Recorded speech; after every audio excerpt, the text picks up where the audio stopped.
대호각성하고 자체 조사를 통해서 그러한 부정행위, 불법행위를 시정하지 않으면은 중앙선관위는 국민들로부터 신뢰를 영원히 상실할 것입니다. 국민들이 직접 선관위를 촘촘하게 감시해야 되는 게 아닌가 그런 생각이 듭니다. 감사원의 감사 이상으로 스스로 자정작용을 발휘해야 될 것 같습니다. 네, 지금 나경원 의원도 헌법재판소 결정 강하게 질타를 했습니다. 보여드리죠.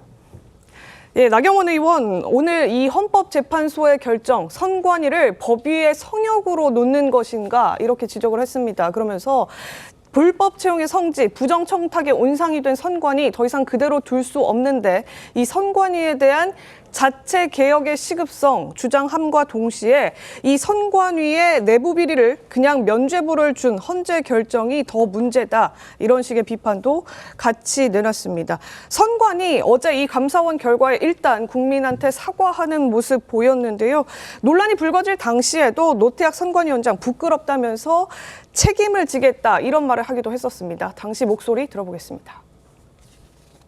지금 중앙선관위 모습을 보고 네. 정말 창피하다고 느끼지 않으십니까? 부끄러움을 안 느끼세요? 예, 느끼고 있습니다.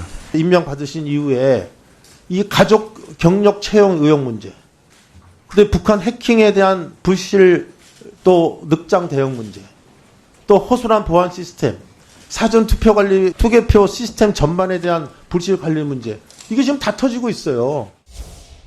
책임을 지고 용퇴하실 생각은 없으신지. 내년 총선이 바로 눈앞입니다. 그때 자리 자체에 연연하거나 절대 그런 책임을 회피할 생각은 없습니다. 다만 이 자리에 제가 과연 사퇴한다고 해서 이것이 바로 어떤 선관위가 바로 잡혀진다라든지 그렇다고 아직 생각을 하지 않습니다. 현재 제가 책임져야 될 일이 있다면은 금방 바로 지겠습니다.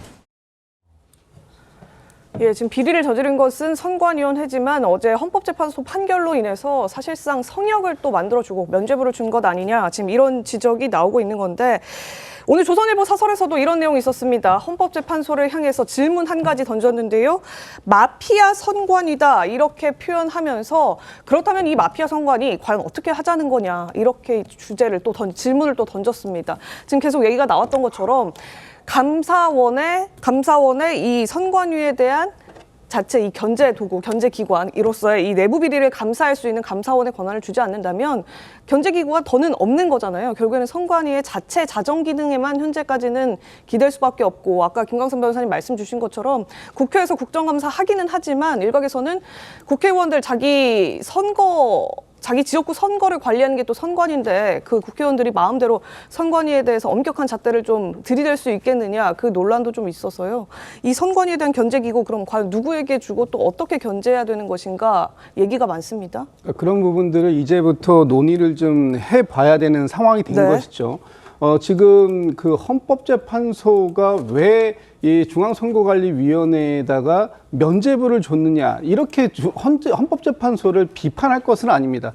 헌법재판소가 이번 권한쟁의 심판을 내린 것은 그동안 이 중앙선거관리위원회가 헌법에 정해놓은 헌법기관으로서 어느 다른 기관으로부터 감사를 받을 수 있는 대상인가 아닌가 이 부분에 대한 법률적 판단을 헌법재판소가 내린 거잖아요. 네. 그 부분에 대해서는 당연히 지금 상황의 그 법 규정에 따라서 해석하는 것이 헌법재판소의 역할인 것이고 만약에 이 부분으로 인해서 어떤 규정에 불비된 부분이 있다든지 아니면 중앙선거관리위원회의 자정이라든가 개혁이 필요한 부분이 있다면 이제부터 그 부분에 대한 논의를 시작하는 것이 맞다라는 것이고요. 지금 좀 전에 노태학 선거관리위원장의 그 모습이 나왔는데 저 모습이 23년도 10월 달에 국정감사 현장에서 나왔던 얘기입니다. 네. 국정감사에서 이런 부분들이 지적되었는데도 불구하고 이루어지지 않았어요. 어떤 시정 개정의 조치가 이루어지지 않았기 때문에 23년도 12월 달에 윤석열 대통령의 이 법대 동기라고 하는 김용빈 사무총장을 취임시키지 않습니까? 그동안 역대 사무총장들이 이 중앙선거관리위원회에서 이 고위직으로 승진한 사람들이 맡아왔던 전례를 김용빈 사무총장이 깨고 들어갔어요. 그렇다면 지난 작년 24년도 1년 동안 김용빈 사무총장을 통해서 중앙선거관리위원회는 어떠한 개혁적인 조치들을 만들어냈습니까? 이런 부분들이 질타가 돼야 되는 부분이지 헌법재판소가 이번에 헌법적 이 판단을 내린 부분에 대해서 헌법재판소를 욕한다고 해서 비난한다고 해가지고 지금 중앙선거관리위원회에서 이렇게 썩을 대로 썩은 이 상황들이 개선이 되겠습니까? 이 중앙선거관리위원회의 개선은 개선대로 필요한 것이고 개혁적인 조치를 법을 통해서 만들든 아니면 내부 감사 시스템을 만들든 아니면 뭐 직무감찰관 제도라는 것을 만들든 이런 어떤 조치들을 중앙선거관리위원회에서 할 수 있도록 국민적 압력 또 국회의 압력 이런 것들이 지금 필요한 시점이다. 이런 부분들은 확인이 된 것이죠.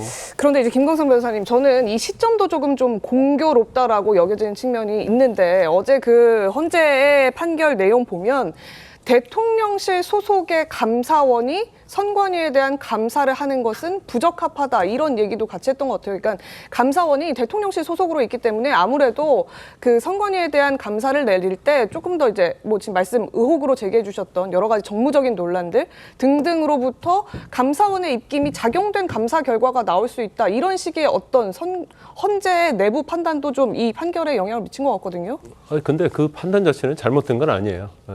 당연히 어떤 이제 대통령이 임명해서 감사원장이 일을 하는 것이고 그 감사원이 독립기관인 선거관리위원회를 중앙선관위를 뭔가 뭐 감찰을 한다, 감사를 한다 이건 사실은 맞지는 않죠. 근데 우리가 지금 얘기하는 것은 선관위의 어떤 전체적인 그런 업무에 대해서 감사를 하라는 게 아니고 우리가 아까 선관위 업무는 가장 독립해야 할 부분은 선거관리 업무거든요. 네. 그럼 선거관리 업무에 대해서는 사실은 관여하면 안 되죠. 왜냐하면 일종의 행정부 소속이라고 볼 수 있으니까 아무리 독립적이라 할지라도 저희가 얘기하는 것은 일반 행정사무를 얘기하는 거예요. 일반 행정사무. 그래서 일반 행정사무에 대해서 이제까지 선관위는 아마 이번 헌재 결정이 맞다고 봤기 때문에 어느 누구도 우리를 건드릴 수 없다. 우리가 아무리 무슨 일을 해도 그런 확신에 차 있었던 거예요. 그런데 윤석열 대통령이 하면서 감사원으로 하여금 어차피 뭐 지시를 받았다 안 받았던 감사원에서 그 인사 부분에 대해서 사실은 건드린 거거든요. 그러니까 한 번도 이제까지 타치받지 않았던 거예요. 우리가 지금 보고 있는 것은 10년 거거든요. 네. 근데 10년 이전 것은 어떻게 됐을까요? 이것은 전통적으로 내려온 일종의 가족에서 했다고 본인들이 자백하지 않습니까? 그럼 10년 전에는 더 그랬을 가능성이 크죠. 지금 사회가 어느 사회인데 지금 그럴 수 없는 사회임에도 불구하고 너무나 거기가 치외법권적인 지역이니까 자신들도 알고 있는 거예요. 선관위는 독립된 기관이기 때문에 어느 누구도 우리를 타취하지 못하니까 우리 마음대로 해도 돼. 이게 완전히 자신들 세계에서는 뿌리박혀 있는 거거든요. 그래서 적어도 감사원이 선거관리위원회 고유 업무는 관여를 해서는 절대 안 되죠. 네. 하지만 적어도 일반 행정사무에 있어서는 뭐 관여를 한다고 해서 선관위의 어떤 독립성을 침해한다거나 저는 그렇게 보지는 않습니다.